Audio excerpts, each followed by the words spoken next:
चलिए जी, अब एक और चीज़ सामने निकल कर आई है कि अब कोरोना की वैक्सीन का कोई विरोध करता है तो उसको डोमेस्टिक वायलेंट एक्सट्रीमिस्ट की श्रेणी में डाल दिया जाएगा। वो एक डोमेस्टिक वायलेंट एक्सट्रीमिस्ट मतलब एक चरमपंथी घरेलू उग्रवादी कहलाया जाएगा।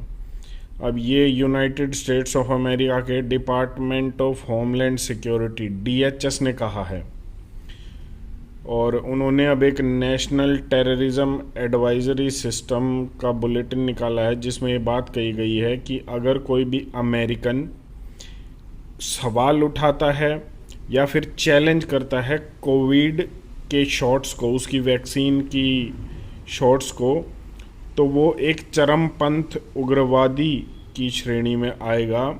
और इसको एक बार देख लेते हैं।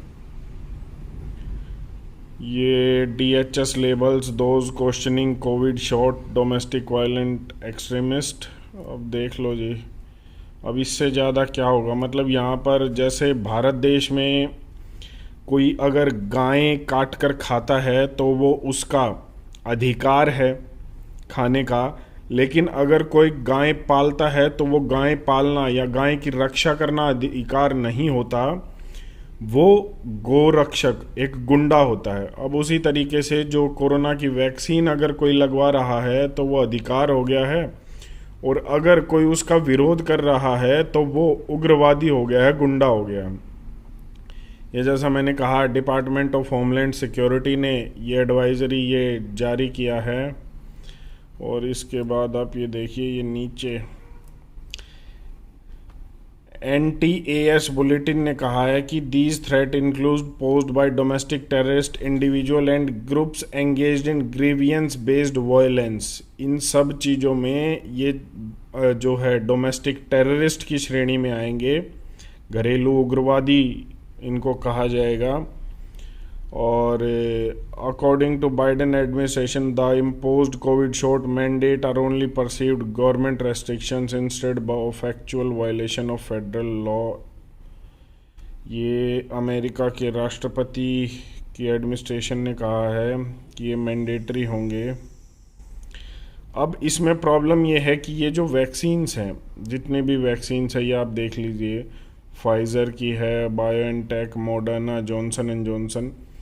इनमें समस्या क्या है, ये एक एमरजेंसी यूज़ के लिए ऑथराइजेशन हुई है इनकी। देखो, ऑथराइजेशन फॉर एमरजेंसी यूज़, तो एमरजेंसी यूज़ में लगाने की तो जो है परमिशन है, अधिकार है, लेकिन अगर आप उसको मना करते हैं कि उसकी वजह से अगर मुझे कोई साइड इफ़ेक्ट हुआ, मेरी जान को कोई खतरा हुआ, तो वो आपके अधिकार में नहीं आती। और अगर आप उसका विरोध करते हैं तो वो किस श्रेणी में आएगा, जैसा मैंने पहले कहा, एक्सट्रीमिज़म की श्रेणी में आएगा।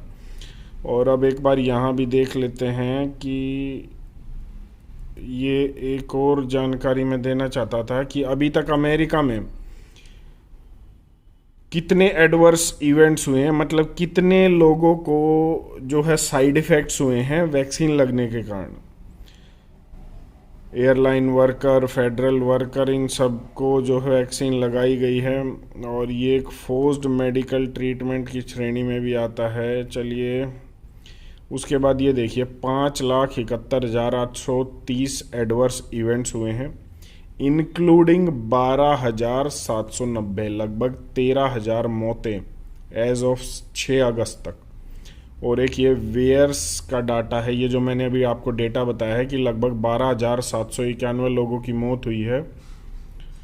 ये डेटा ये देख लीजिए, ये जो है करंट डेटा है। अगर आप इसमें और भी प्योरीफाई करें कि 6 सितंबर तक कितना हुआ है, तो इसमें 14,500 मौतें हुई हैं, इतनी हॉस्पिटलाइजेशन हुई है।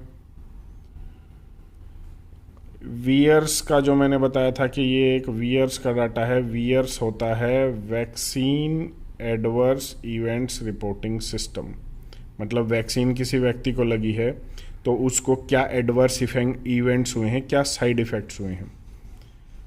77,000 को अर्जेंट केयर हुई है, ऑफिस विजिट, एनाफाइलैक्सिस। ये 7,911 को पैरालिसिस, बेल्स पाल्सी हुई है, मुंह टेढ़ा हो जाना हुआ है। अब ये सारी बीमारियां हैं, अब ये देख लीजिए, ये समस्याएं हुई हैं 1757 को मिस कैरेजेस हुए हैं, मतलब वो प्रेग्नेंट थी और उनका जो है गर्भपात हो गया है। 6442 को हार्ट अटैक आया है। 18000 परमानेंटली डिसेबल्ड हो गए हैं। थ्रोम्बोसाइटोपिनिया, लो प्लेटलेट हुए हैं, और ये सारी चीज़ें हैं। Highlighted myocarditis.